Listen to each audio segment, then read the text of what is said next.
샬롬 샬롬 샬롬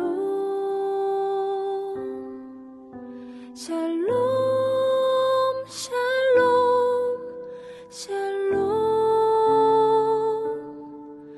내니 두려워 말아라 나의 아들 나의 딸아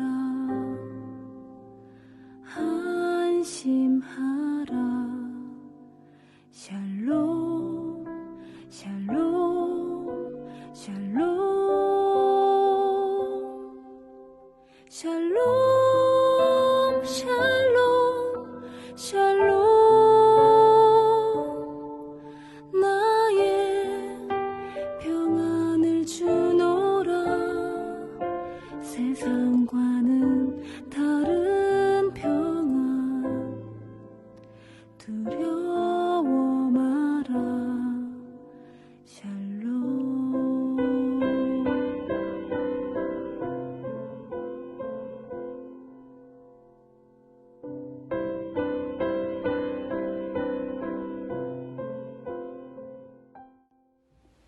2024년 1월 3일 늘푸른 새벽 예배를 하나님 앞에 올려 드리겠습니다.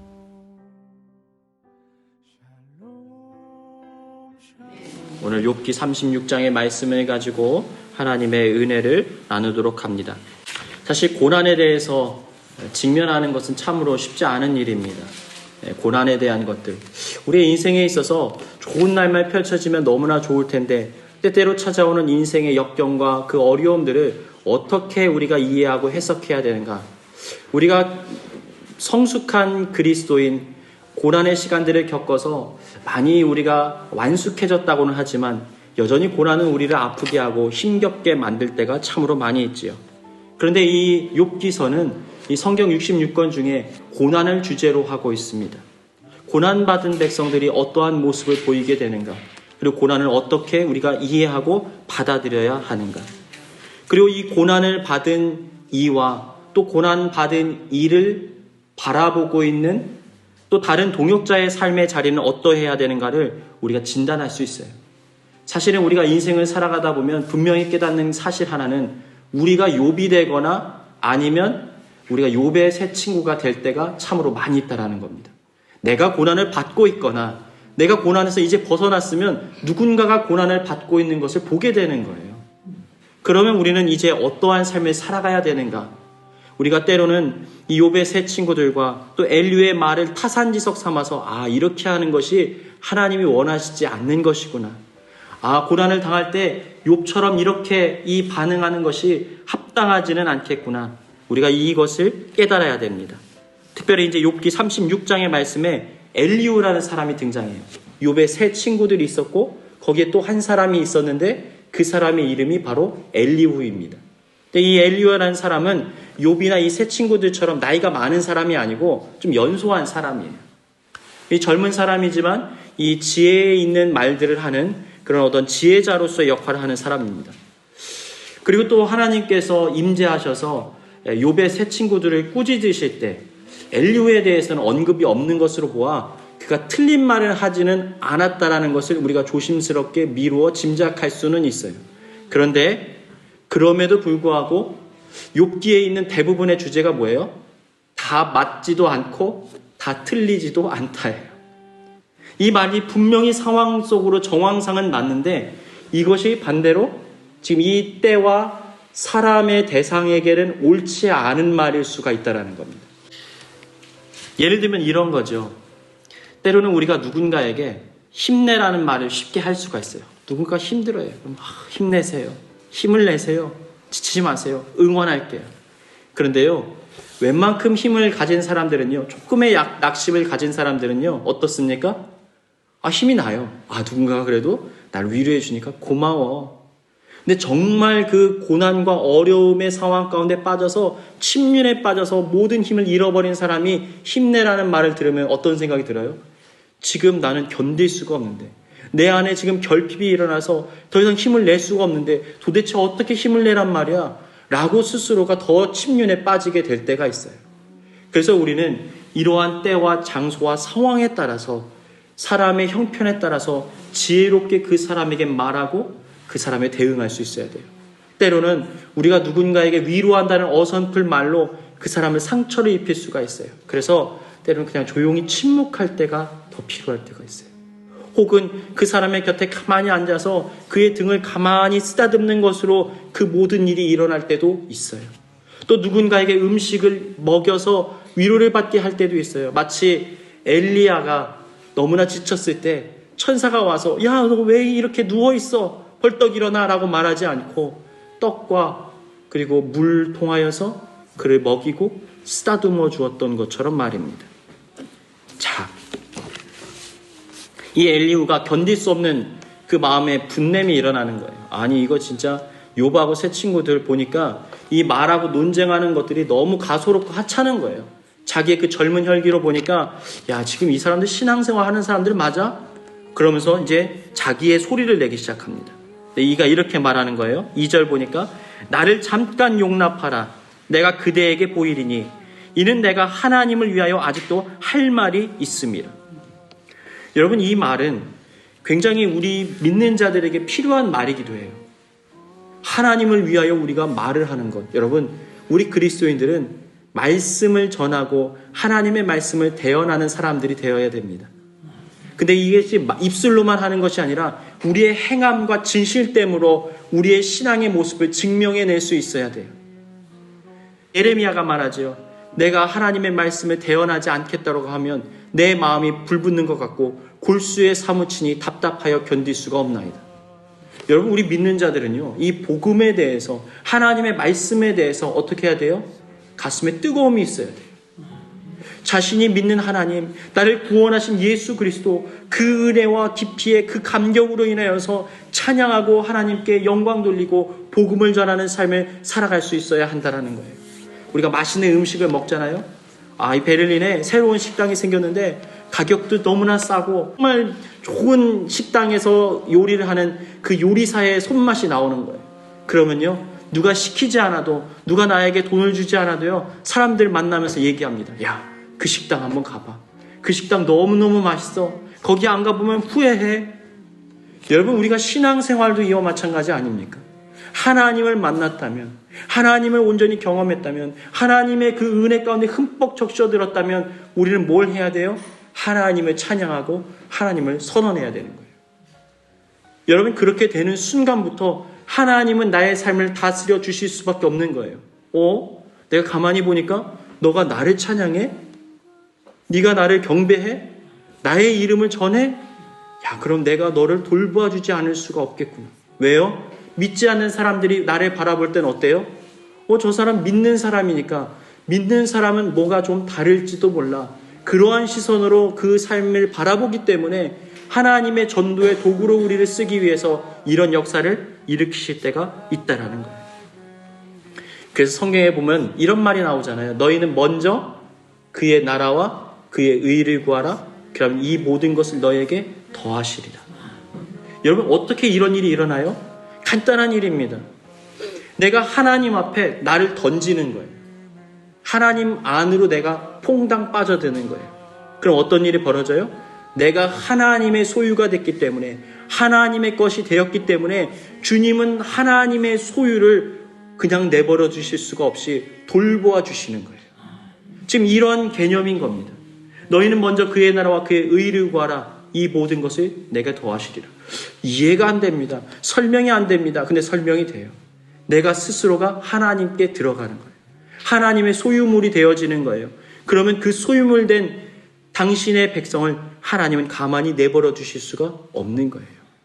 2024년 새해 여러분 주님의 소유물이 되어서 주님께서 돌보시는 은혜의 결실을 맺으시길 주님의 이름으로 축복합니다. 아멘. 여러분 그래서 이게 그 부자의 비유가 나오잖아요. 어리석은 부자의 비유. 거기서 여러분은 무엇을 깨달으셨습니까? 부자에 대해서 이 어리석은 자야 네 영혼을 뺐으면 너는 아무것도 아니야. 책망하는 단순한 내용으로 읽었다면 우리는 성경을 제대로 이해하지 못한 거예요. 어떤 내용이 담겨져 있습니까? 한탄하시는 거예요. 부자야, 네가 가진 그 소유를 잘 보존하고 잘 유지하고 더 확장시키기 위하여서 너 밤이 새도록 수고하고 너 제대로 쉬지도 못했지? 성경에 나오잖아요. 이제 나 일 좀 했으니까 이제는 좀 편히 쉬어야 되겠다. 내 창고를 크게 들이고 곡간을 크게 만들어서 내 소유물을 그 안에다 잘 보관해야 되겠다라고 말해요. 그런데 하나님 말씀하시는 거예요. 뭐라고요? 네가 나의 소유라는 것을 왜 잊지 못했느냐? 너가 부자로서 너의 소유를 지키고 보존하기 위해서 모든 힘을 다 소진해서 그 모든 것들을 지켰던 것처럼 내가 너의 소유자가 되기 때문에 너의 인생을 책임진다는 사실을 너는 왜 알지 못했느냐라고 말씀하시는 내용이 그 내용이에요. 여러분 집에 돌아가서 성경 다시 한번 읽어보세요. 그 뒤에 내용들이 그래야 이해가 돼요. 들에 핀 들풀도 먹이시는 하나님, 백합화조 돌보시는 하나님. 그래서 그 내용들이 연결되어지는 거예요. 그러니까 하나님은 안타까워하시는 거예요. 부자야, 너 왜 그랬어? 너가 그렇게 쓰지 않아도 내가 너를 돌보아 주었을 거야. 그런데 너 어떻게 이렇게 고통스럽게 힘겹게 살았니? 안타까워하시는 하나님의 심정을 우리가 깨달아야 된다는 거예요. 자, 그런데 여기까지는 너무나 좋은데 지금 욥과 지금 엘리후의 상황 속에서 지금 이 엘리후가 하는 말은 옳습니까? 틀립니까? 틀린 말이 되어지기도 해요. 그 아이러니가 있어요. 자, 보십시오. 내가 하나님을 위하여 아직도 할 말이 있습니다. 여러분, 한번 가만히 생각해 보세요. 우리가 하나님을 위하여 뭔가를 할 수 있는 존재입니까? 여러분, 그렇지 않다라는 거예요. 하나님께 우리가 뭔가를 해드릴 수가 있습니까? 나는 주님을 위해서 살겠습니다. 주님의 영광을 위하여 살겠습니다. 라고 말들은 하지만 사실은 하나님은 완전하시고 영화로우시고 가장 크고 위대하신 분이기 때문에 피조물들이 마치 먼지와 같은 존재들이 하나님을 높이는 것이 어떠한 하나님께 의미가 되어지지 않을 수가 있다는 거예요. 또 어떻습니까? 하나님은 스스로가 영화로우신 분이에요. 믿으시길 축복합니다. 아멘. 때로는 우리가 믿지 않는 사람과 논쟁을 할 때 어떤 일이 벌어질 때가 있어요? 하나님을 증명하려고 해요. 안 그렇습니까? 야, 하나님 정말 살아계시다니까? 그래서 이렇게 논리적으로 설득하려고 해요. 설명하려고 해요. 변증하려고 해요. 그런데 여러분, 우리는 잊지 말아야 돼요. 그건 선언인 거지 설득하는 게 아니에요. 하나님은 스스로가 완전하신 분이시기 때문에 스스로를 드러내시고 증명하실 수 있는 능력이 있으신 분이시기 때문에 우리는 선포하는 것뿐이에요. 다만 그 하나님의 대리자가 되어서 하나님 살아계시다니까? 봐봐. 그럼 그 말에 힘을 실어주시는 것은 바로 하나님이 되신다는 거예요. 근데 우리는 착각할 때가 많이 있어요. 하나님을 어떻게든 설득시켜야 될 때가 있어요. 어떻게든 변증해야 해서 그 사람이 깨닫게 하려고 노력할 때가 있어요. 여러분, 그럴 필요가 없어요. 하나님은 살아계시고 능력이 많으신 분이에요. 성경의 66권, 이것은 선언입니다. 설교는요, 설득을 하는 게 아니에요. 오늘 목사님 설교가 좀 뭔가 뒤죽박죽이었어. 목사님 설교가 길었어, 짧았어. 여러분, 그것과 관계없어요. 지금 하나님은 어떻게 하시는 거예요? 그 영혼들 가운데 선언하시는 거예요. 그 말에 들으면 살고 그 말이 들리지 않으면 죽는 거예요. 지금 그것을 지금 얘기하는 거예요. 그런데 지금 엘리후는 무슨 착각을 하고 있어요? 내가 하나님을 위하여 뭔가 할 수 있다고 착각하고 있는 겁니다. 난 아직도 할 말이 있다. 여러분, 이러한 교만은 벗어내야 돼요. 그러나 우리가 그 말을 침묵해야 됩니까? 그러나 여전히 우리는 그 말을 고백할 수 있어야 돼요. 자, 그러면서 그럼 이 엘리후가 하는 말이 무엇인가? 자, 보십시오. 4절 보니까요, 이 엘리후가 어떤 생각으로 이 말을 하는지가 나와요. 진실로 내 말은 거짓이 아니라 온전한 지식을 가진 이와 그대가 함께 있느니라. 이게 무슨 얘기입니까? 자신은 온전한 지식을 가진 훌륭한 인물이라는 거예요. 영적인 깊이와 영적인 세계를 잘 알고 있는 존재이기 때문에 너에게 지금 이런 말을 할 수 있다라고 지금 말하고 있는 거예요. 그러면서 이 뒤에 보니까요, 뭐라고 말해요? 악인이 받을 뻘이 그대에게 가득했다라고 말해요. 심판과 정의가 지금 너의 앞에 머물러 있다. 그러니까 너는 지금 뭐 하는 사람이에요? 죄인이라는 거예요. 분노하지 않도록 조심하고 많은 뇌물을 받은 것을 회개하고 밤을 사모하지 말고 죄를 짓지 말고 악을 치우치지 마라. 지금 이 내용을 얘기해요. 그러니까 나는 의롭고 너는 그렇지 않아 라는 말을 지금 말하고 있는 겁니다. 여러분, 정말 이 엘리후는 자신이 욥을 비난하고 비방할 정도로 하나님의 그 의로움에 도달한 인물입니까? 여러분, 그렇지가 않아요. 그럴 수가 없다라는 겁니다. 여러분, 우리가 죄의 근본이 무엇인지부터 가만히 돌아볼 수 있어야 돼요. 에덴 동산을 하나님께서 만드셨습니다. 거기에는 뭐가 있었지요? 동산의 중앙에 생명나무와 선악을 알게 하는 나무의 실과가 있었다고 성경은 말해요. 그런데 이러한 상황 속에서 아담과 하와가 무엇을 따먹습니까? 하나님처럼 되고자 하여서 선악을 알게 하는 나무의 실과를 따먹었다라는 겁니다. 근데 이 따먹었다라는 것은 또 뭐라고 표현합니까? 하나님같이 되고자 했다라는 말이 나와요. 도대체 이게 무슨 얘기입니까? 그 사과 하나 따먹은 걸 가지고 하나님 그렇게 쪼잔하게 그 인간을 에덴 동산 밖으로 내쫓으신 거, 저 이해가 안 됩니다. 아니, 하나님 그거 왜 먹으면 안 되는 거였어요? 또 어떤 생각이 들어요? 아니, 그걸 먹었다고 해서 어떻게 하나님처럼 된단 말입니까? 여러분, 이 아담과 하와, 이 에덴 동산의 내용은 첫 번째 인류의 죄가 무엇인지, 그리고 우리가 여전히 어떠한 죄를 짓고 살아가는지에 대해서 분명하게 신학적으로 조명하고 있는 거예요. 무슨 내용이에요? 여러분, 우리는 절대자이신 하나님을 통해서 선과 악을 분별하고 판단할 수 있어야 하는 존재들입니다. 나는 그런 판단자가 될 수가 없는 거예요. 하나님이 선하다고 하시면 선한 것이고 하나님이 악하다고 하시면 악한 거예요. 그래서 우리 믿는 백성들은 하나님을 바라보고 하나님을 향하여서 하나님의 뜻을 구하는 백성들이 되어야 한다라는 거예요. 그런데 어떤 일이 벌어집니까? 선악을 알게 하는 나무의 실과를 따먹는 그 순간부터 어떤 일이 벌어져요? 내가 판단자가 돼서 모든 것을 판단하고 내가 정죄하기 시작합니다. 이것은 옳고 이것은 틀려. 즉시로 이 일이 일어나는데요. 어떤 일이 벌어집니까? 하나님께서 동산에 나타나셔서 아담과 하와를 부르시죠. 어찌하여 너희가 숨었느냐? 그러자 아담이 이렇게 말해요. 하나님, 당신이 만든 하와 이 여인으로 인해서 내가 범죄하였나이다. 여러분, 지금 누구를 지목해서 지금 악하다고 말한 겁니까?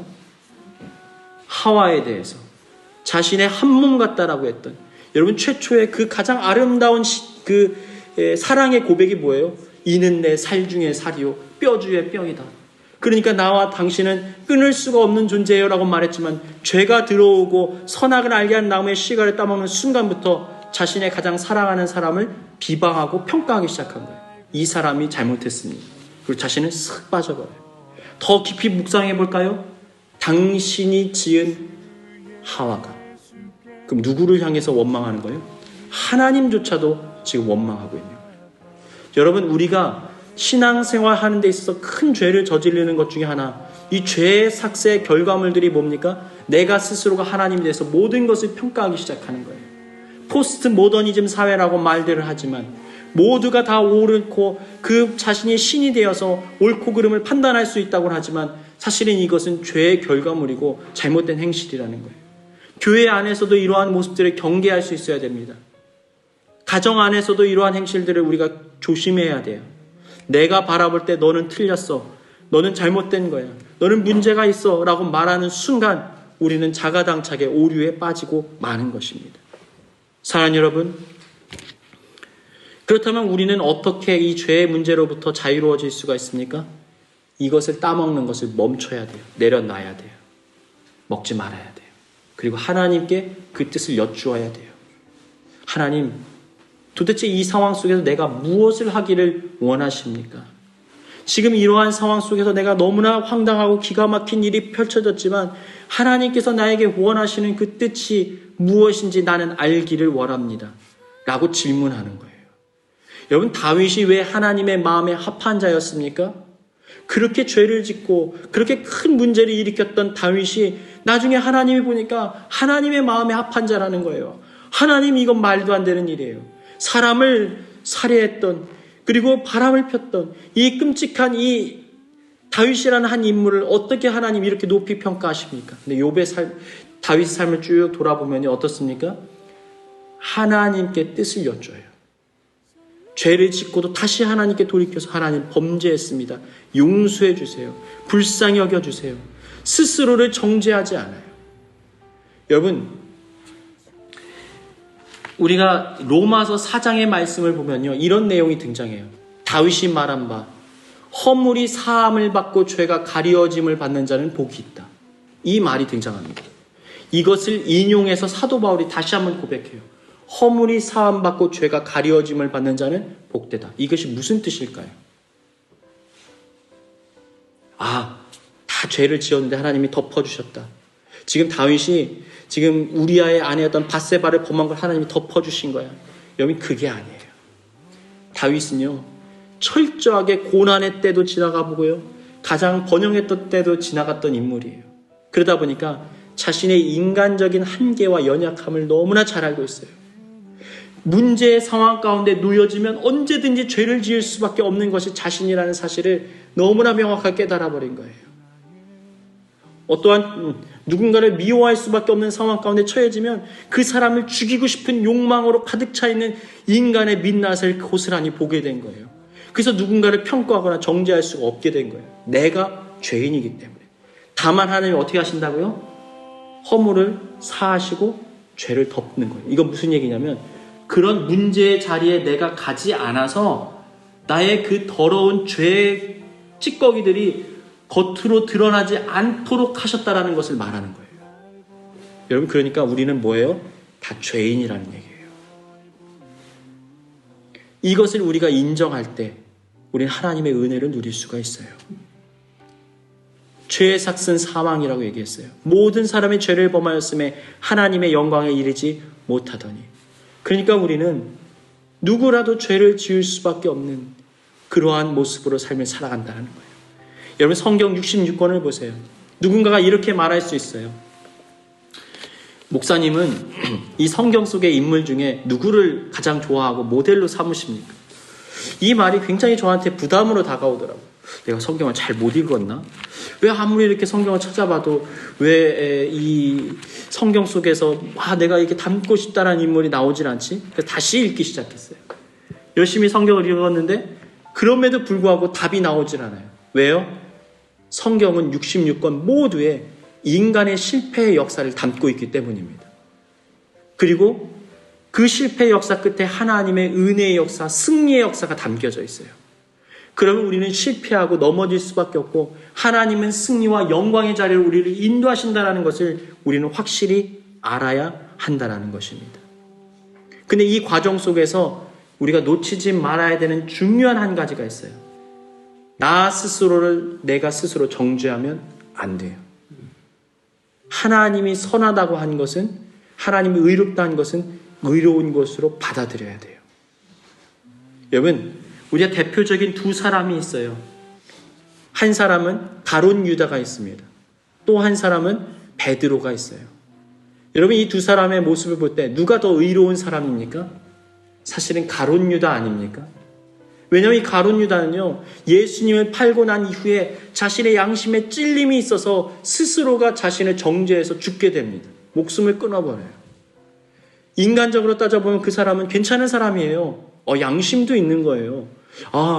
내가 생각해보니까 내가 너무나 큰 일을 저질렀는데 내가 이 죄의 대가를 지불해야 될 것 같아. 스스로가 자신의 목숨을 끊어버린 거예요. 그런 반면에 베드로는 어떻습니까? 얼마나 야비한 인물입니까? 베드로는요, 자신 스스로가 예수님을 3번 부인했는데도 마음에 찔림이 별로 없는 것처럼 보여져요. 다시 원래의 자리로 돌아가서 물고기를 잡으면서 연명하며 삶을 살아갑니다. 여러분, 그러한 황당한 모습, 예수님 보실 때, 주변의 사람들이 볼 때, 어떻게 너 그러고 사냐? 그런데 그러한 베드로에게 주님이 찾아오셔서 네가 나를 사랑하느냐고 3번 물으셨던 거예요. 어쩌면 베드로가 그렇게 목숨을 걸고 예루살렘 교회의 초대 목사님으로서 생명을 다하여 사명을 감당할 때는 그 마음의 양심에 그 가책이 있었던 거 아닐까요? 이런 죄인도 나를 사랑하신 하나님의 은혜, 양심의 찔림조차 느끼지 못하고 다시 동네로 돌아가서 일상의 똑같은 삶을 살아가던 나에게 또다시 찾아오셔서 내가 너를 사랑한다라고 말씀하신 그 주님의 그 사랑이 가슴 절절히 느껴졌기 때문에 그가 그 목숨을 걸고 사명을 감당했던 것 아닐까요? 사랑하는 여러분, 오늘 2024년 새해 여러분의 신앙과 여러분의 삶을 스스로 점검해 보십시오. 여러분의 렌즈로 선악을 알게 하는 다음에 실과를 따먹은 채 나를 스스로 정죄하고 다른 사람을 비난하는 것이 아니라 주님의 렌즈로 여러분을 바라보고 여러분의 주변의 사람들을 바라보기를 주님의 이름으로 축복합니다. 그렇게 바라볼 때 사랑하시는 하나님, 주님의 그 마음이 느껴지지 않을까요? 나 같은 죄인도 용서하셨는데 내 죄를 다 끄집어내보면 나는 지금 구원받고 하나님 앞에 가까이 나아올 수도 없는 죄인인데 그런 나를 용서하신 하나님, 그럼 당신도 그런 은혜를 받을 충분한 가치가 있어요. 그 사랑의 그 렌즈가 여러분의 눈에 씌워져서 2024년 새해에는 주님의 마음을 알고 주님의 뜻을 헤아리고 누군가에게 사랑을 전하는 복된 은혜의 삶을 살아가시길 주님의 이름으로 축원합니다.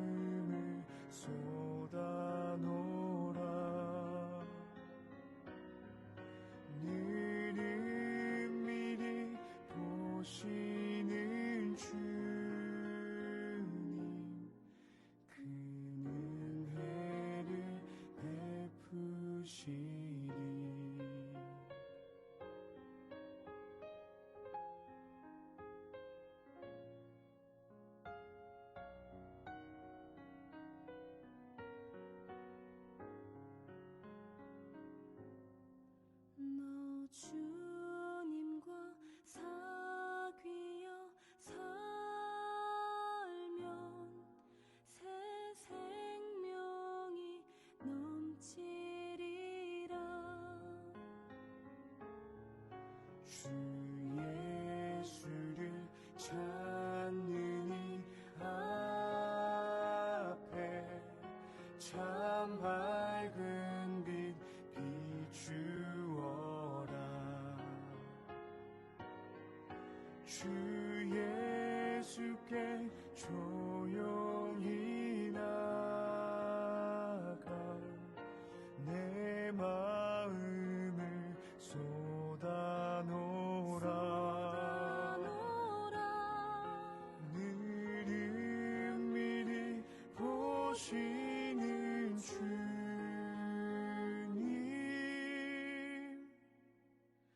그 은혜를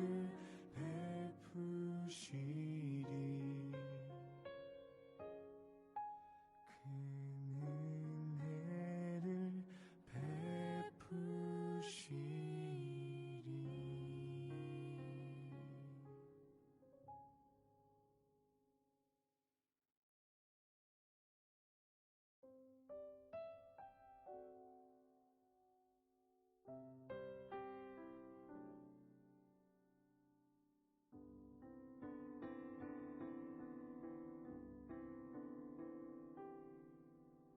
샬롬 샬롬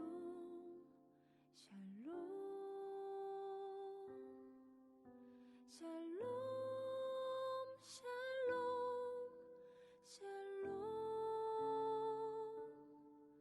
내니 두려워 말아라.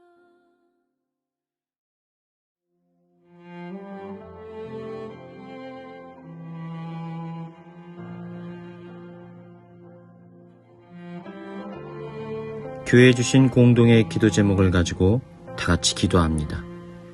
2023년 한 해 동안 나의 삶을 친히 돌보아 주신 은혜의 하나님께 감사하게 하시고 새롭게 시작하는 2024년 새해에도 주님과 동행함으로 사랑과 은혜의 간증들이 넘치게 하여 주옵소서. 마음의 두려움과 근심이 하나님의 부재에서부터 시작되었음을 깨닫게 하시고 이제는 나의 마음에 주님을 온전히 모셔드림으로 참 기쁨과 평안을 누리며 살게 하여 주옵소서. 우리는 지혜 무궁하며 인자는 영원하도다. 상한 자들 고치시며 상처를 싸매시도다. 별들의 수를 세시며 이름을 붙이셨도다.